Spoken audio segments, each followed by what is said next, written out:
El pobre de Nazaret, capítulo 6, del padre Ignacio Larrañaga. Se estrecha el cerco. Dicen que el agua, cayendo gota a gota, acaba por horadar el granito. La historia ha demostrado que en los gobiernos tiránicos ciertas verdades, por muy inverosímiles que parezcan a primera vista, a fuerza de repetirlas a través de los medios de difusión, se transforman en postulados nacionales.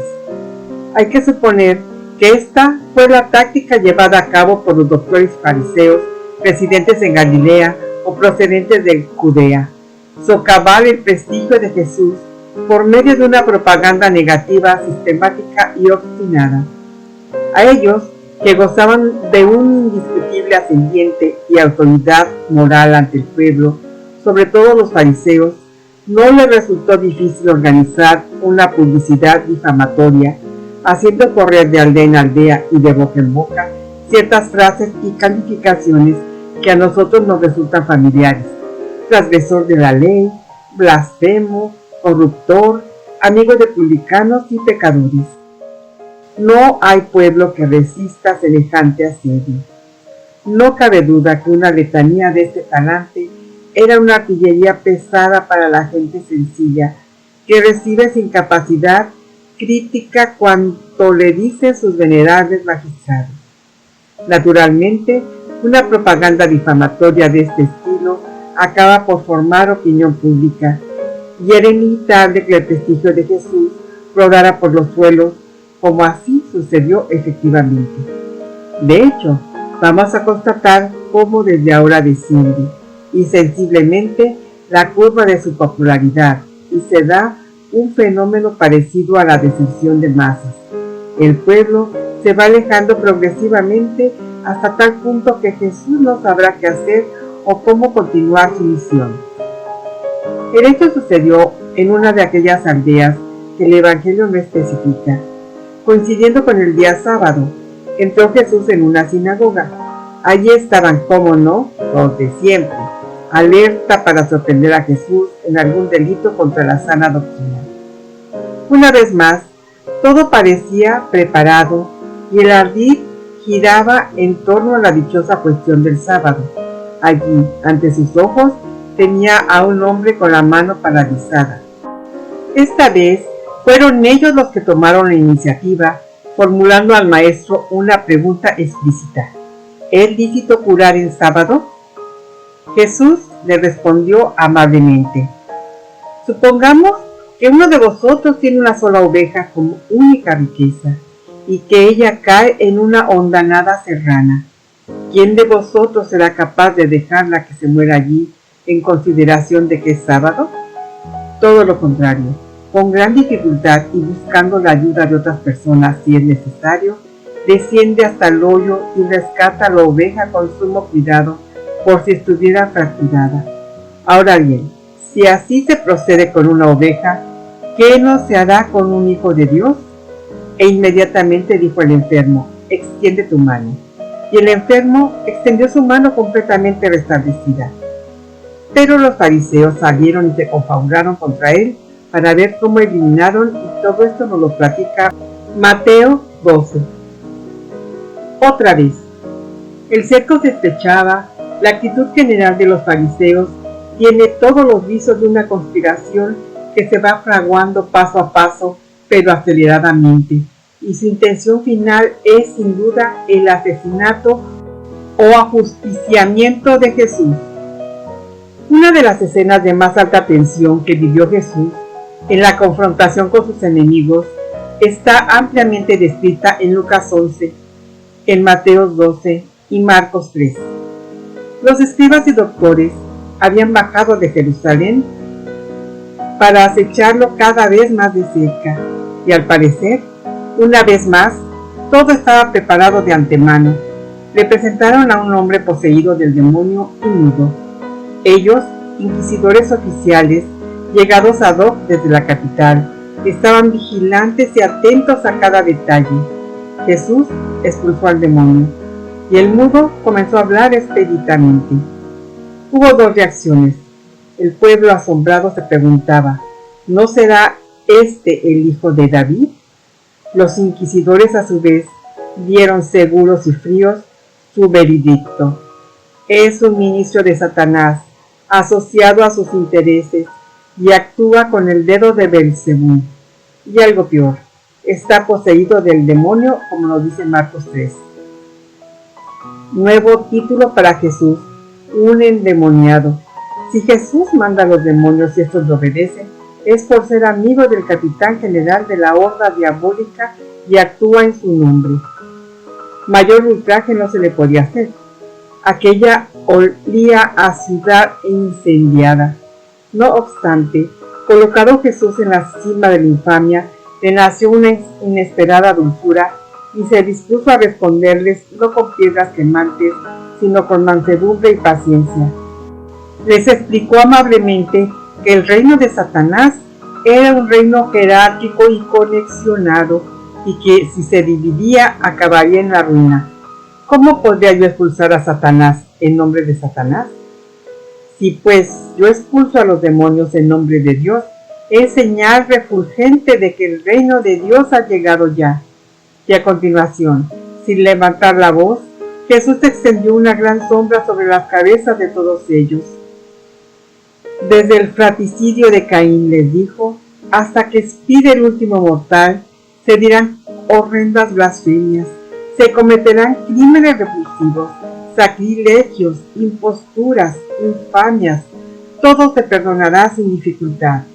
Pero al que blasfeme contra el Espíritu Santo, no se le perdonará jamás, será reo de pecado eterno. Ay de los que dudan, ay de los que resisten a la luz de la evidencia, ay de los que no ven porque no quieren ver. Pueden hacer resonar tambores a sus puertas, todo es inútil. Sus oídos están taponados, sus ojos están llenos de niebla, y todo lo que ven es niebla. Jamás conocerán los secretos de la luz ni los misterios de la oscuridad, porque cierran obstinadamente sus ojos a la luz y en consecuencia permanecerán en la noche perpetua. Un endemoniado. Probablemente fue este el dardo más venenoso que los doctores clavaron en el corazón del maestro, en el que se abrió una herida ancha y profunda, acaso incurable, por la que a partir de ahora frecuentemente respirará Jesús, comenzando por los episodios siguientes. Tenemos la impresión de que las ilusiones y esperanzas de Jesús por la salvación del Israel jerárquico rugen en esta escena y se quiebran por la mitad. En adelante todo será diferente. Entre tantas diatribas como habría de lanzar Jesús, como verdadero profeta que era, contra los intelectuales de la religión, la invectiva más terrible, sombría y desesperanzada fue esta afirmación sobre el pecado contra el Espíritu Santo, que fue dirigida expresamente a los fariseos. Al parecer, Jesús llegó en este día a la convicción de que todo estaba irremediablemente perdido, como si la esperanza hubiera muerto. La obstinación, el orgullo y la contumacia de las autoridades religiosas de Israel, que le estaban arruinando su proyecto de salvación, lo hundieron en una decepción casi definitiva y lo hicieron adoptar un papel de profeta agresivo para ver si por el temor reaccionaban. Significativamente, esta larga disertación de Jesús sobre el reino de Satanás y el pecado contra el Espíritu Santo la concluye Marcos poniendo por segunda vez en boca de sus enemigos como un estribillo: está endemoniado. Marcos 3, prueba de su obcecación. Entre los doctores había algunos que no eran tan cerrados, incluso estaban dispuestos a reconocer en Jesús algún grado de profetismo de misión divina, pero exigían pruebas. No se conformaban o no les satisfacían las actuaciones, aunque extraordinarias, operadas anteriormente por Jesús. Querían un prodigio espectacular, incuestionable, a ser posible, de carácter cósmico, que el sol danzara, que repentinamente atravesara el cielo un cometa de larguísima cola, que en un instante se oscureciera el cielo o cayera una copiosa nevada en pleno verano. Y todo esto sin preparación previa, en el momento en que ellos dieran la señal. Este sí que sería un signo que convenciera absolutamente a todo el pueblo de Israel y le haría doblar las rodillas. Cuando Jesús se enteró de esta pretensión de los intelectuales rabínicos, un viento de repugnancia cruzó de parte a parte su alma. Le pareció una pretensión abyecta, un intento de manipular de una manera rastrera e indigna la grandeza de Dios. Sintió asco y tristeza, y Marcos nos entrega este notable texto. Jesús dio un profundo suspiro y dijo: ¿cómo esta gente busca una señal? Os aseguro que a esta clase de gente no les daré señal alguna. Los dejo. Se embarcó de nuevo y se fue a la orilla de enfrente, como nos platica Marcos 8. La esperanza estrangulada había sido ya sepultada. Al parecer, muchas cosas han cambiado y se ha iniciado otra estrategia en el plan de salvación. Aquel día, Jesús distinguió entre sus oyentes a un numeroso grupo de doctores y sacerdotes, y enseñando al pueblo, desplegó ante ellos una parábola que en realidad era una alegoría que se refería a la clase dirigente. Había una vez, les dijo, un acaudalado terrateniente que plantó en su propiedad una hermosa viña. La rodeó de una cerca de espinos, levantó una torre de defensa, entregó la viña al cuidado de unos labradores y se marchó a tierras lejanas. Al llegar la época de la vendimia, el hacendado envió unos jornaleros para recoger la cosecha, pero los viñadores los capturaron y los mataron. De nuevo, el terrateniente envió a otros servidores con la misma finalidad, pero los labradores con azadas y piedras los eliminaron. Finalmente envió a su propio hijo, pensando: al menos a mi hijo lo respetarán. Pero sucedió lo contrario. Al ver al hijo del dueño, hicieron el siguiente cálculo: este es el heredero, acabemos con él y la viña será nuestra. Así que lo sacaron fuera de la viña, lo torturaron, lo destrozaron con sus instrumentos de labranza y lo sepultaron allí mismo.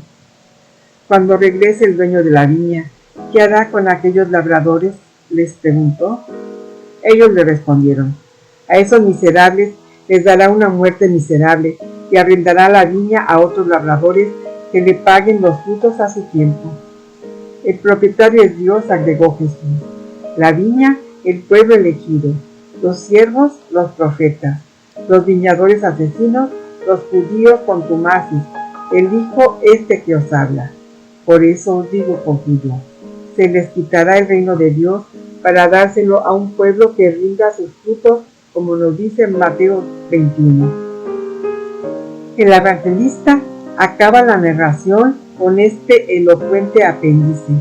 Los sumos sacerdotes y los fariseos, al oír sus palabras, comprendieron que se estaba refiriendo a ellos y trataron de detenerlo, pero tuvieron miedo a la gente porque le tenían por profeta. Es la primera vez que aparece, no ya un pensamiento de eliminarlo, sino un intento de echar mano de él allí mismo. ¿Para lincharlo? ¿Para arrastrarlo a una tribuna? La confrontación había tocado fondo. El odio y el rechazo de la clase dirigente hacia Jesús era total. El maestro, por su parte, al ver que la buena nueva era palabra vacía y nociva para ellos, ha entrado resueltamente en la fase de la denuncia profética. Era una situación irreversible. Jesús comienza a vislumbrar un trágico final. Una vez que se ausentaron los doctores y sacerdotes, Jesús dirigió la palabra a la multitud, cada vez más mermada, y en especial a sus discípulos, diciéndoles: id con cuidado, la cátedra de Moisés ha sido ocupada por los intelectuales.